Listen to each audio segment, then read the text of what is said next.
So today is Saturday, September the 17th. It's about 3:35 in the afternoon. I'm here with Dr. Tony Costa.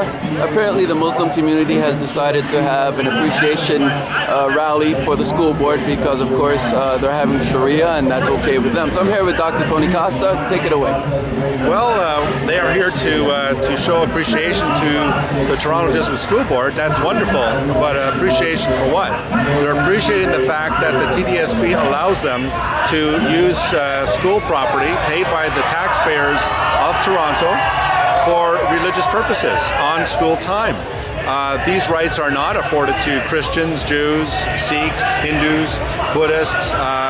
These rights are not given to Christians during Christmas time. When Christians want to have Christmas pageants, they're not permitted because that's a religious holiday.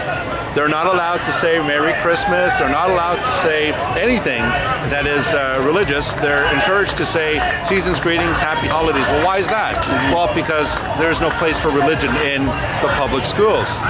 But what we see here is a contradiction. The TDSB says no to Christianity, no to Christmas, but yet we allow imams to come into a cafeteria in one of the schools, and they will convert the cafeteria into a makeshift mosque where an imam comes and leads the prayers. Well, that sounds like religion to me, and this is done during school hours, which is a violation of the Ontario Education Act. What goes on as well during these prayers is there is a segregation that goes on between the sexes. So you've got the men in the front, or the boys in the front, then you have the girls in the second row, and then you have menstruating girls at the back in the third row. And so imagine if a teacher in the Toronto District School Board said, okay, boys, you're going to sit on the front of the class. Girls, you're going to sit in the second row of the class. And who's menstruating here? Well, you girls, you get to sit right at the back by the wall. Well, that teacher wouldn't have a job very long at the Toronto District School Board. That teacher would be fired based on sexual discrimination and inequality. But yet this goes on Fridays in this mosqueteria, and it is known by the Toronto District School Board, and they're not doing anything about it. So what we have here is we have a multi-faith coalition made up of Jews and Christians and Jews, Christians, and Hindus. We also have some Muslims on our side. We also have Buddhists and others. What we're doing here is we're saying to the school is you've got to stop allowing this. This is allowing a very dangerous precedent in the schools, and this is something that you're not permitting others to practice. So this is a gross violation of the law. We want it to stop, and we don't want to allow this type of discrimination to go on. And so we feel that by having this coalition, we're bringing attention not only to the city, but we're also bringing attention to the Toronto District School Board to cease with this immediately and show equality and fairness to all people, and stand up for the Canadian way, which is to respect the freedom of all peoples and religions and so forth. So that is our desire here today. Thank you, Dr. Costa. But one of the arguments that Muslims make in the community is that because the school is predominantly Muslim, yes, that the school is actually accommodating them simply for the fact that if they were to go to a mosque during lunch break or what have you, yes, that there's an issue of safety, there's an issue of truancy, they may return to school late. Yes. So the argument is that the school board is doing them a service by accommodating them. Yes, well, that argument doesn't wash for several reasons. First of all, back in the 90s and 80s, when the school population was overwhelmingly Christian, they still got rid of the Lord's Prayer. Why did they get rid of the Lord's Prayer? Keep going. If the majority of the student body was Christian. Well, that doesn't wash. The majority doesn't win here, not in this particular case. Now, in terms of the mosque being far from the school and the students, their security is in question and they're not going to get back safely, etc. What was happening was when they did have a bus take them to the mosque, what was happening was most of these students were going off to the malls. They weren't even going to the prayers. They're running off to the malls and not coming back to school. But at the bottom level here, what we see is that this is not the responsibility of the school. This is the responsibility of the parents. If the child leaves the school, then they should look into getting a shuttle service, making sure somebody is there to count heads, how many are in the bus and how many come back. And so they're imposing something on the school system which is not right, which should not be there from the start. We wouldn't expect this from anyone else. And so really that argument, I think, is a very weak argument. The school is responsible for the children when they're there in school property. They should not be responsible if they decide to go somewhere else. If that's an issue, then parents should look into hiring a service, a shuttle bus, and make sure there's someone responsible to make sure the kids who leave are the same kids who come back.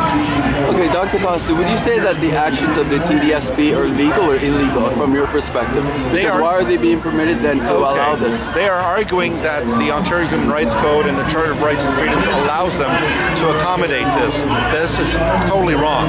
The Charter of Rights and Freedoms, the Ontario Human Rights Code allows the accommodation of religion in the sense that we allow religious freedom. We don't tell Muslim women they can't wear their hijab.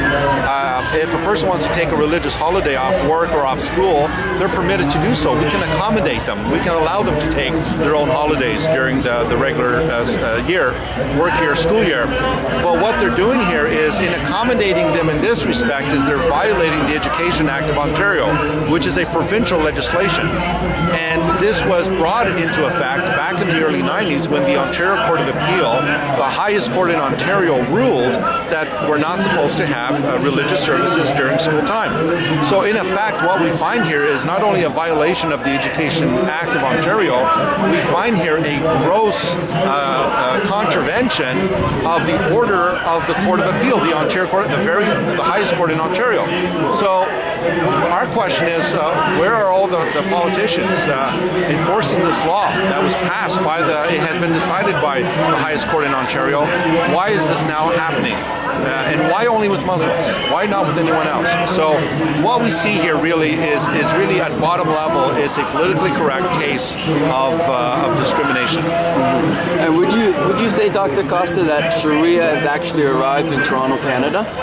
That which? Sorry? That Sharia law has arrived in Toronto, Canada? I would say it has at a grassroots level. Mm-hmm. And it begins from the bottom up, and it begins slowly. And so if we don't take care of it now, I think our Prime Minister alluded to this when he dealt with Islamicism.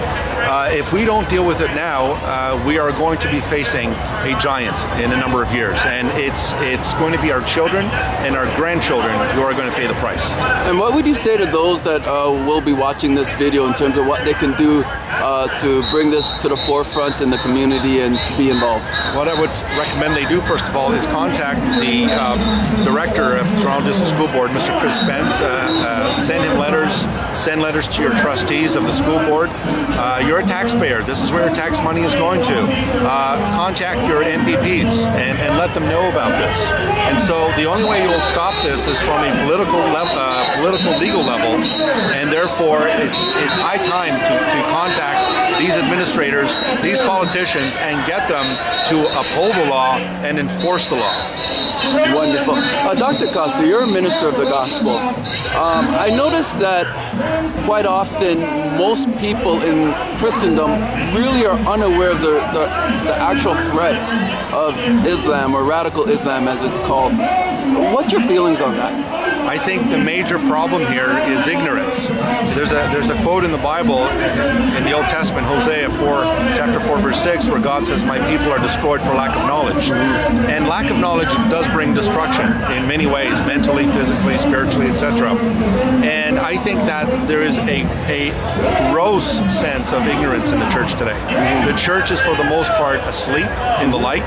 The church is not doing her job of being a light to the world, salt to the earth, being the witnesses that Christ has called her to be in the Great Commission. And so therefore, since Christians are asleep in the light, they don't understand the threat.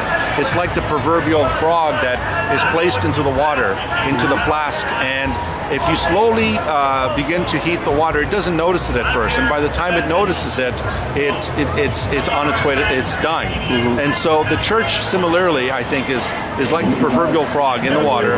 Doesn't realize that there's a flame under that water and that it's going to kill it. And so I think that Christians have to wake up to this very serious threat. Our Prime Minister has made it very clear. And it's high time that the Church of Jesus Christ also comes to realize this. We don't hate Muslims. Christians love Muslims. Jesus taught, unlike others, Jesus taught, love your enemies and do good to those who despitefully use you. Pray for those who insult you. And so Christians are called to love their enemies, to do the impossible, to do that which is so contrary to human inclination, to love the very ones who want you dead. And so my position is I love Islam, Muslims, and Islam to me means basically I sincerely love all Muslims, and I really do in that respect. I don't like the ideology, I don't like the philosophy, but I do love Muslims for the sake of Christ. Wonderful. And what would you say to those Muslims that are actually watching this video? I appreciate what you just said, and pretty well you probably said it all. Is there anything in addition you'd like to say to them? Because again, any criticism of Islam is really an offense to them in many cases. Yes, indeed. The Quran says in Surah 33, it is not for the believer when Allah and His Messenger have decided on a matter for the believer to have any opinion on the matter. In other words, there is no critical thinking. You cannot question the Quran, the Hadith. You cannot question the authority of Islam. And so therefore, what I would say to the Muslims is that we're not out here to say that we hate you. Christians do not hate Muslims, even though the Quran does call on Allah to curse Christians. It says that we have gone astray. It says that the Jews are the closest in enmity against the Muslims. We love you, and our concern is for your well-being.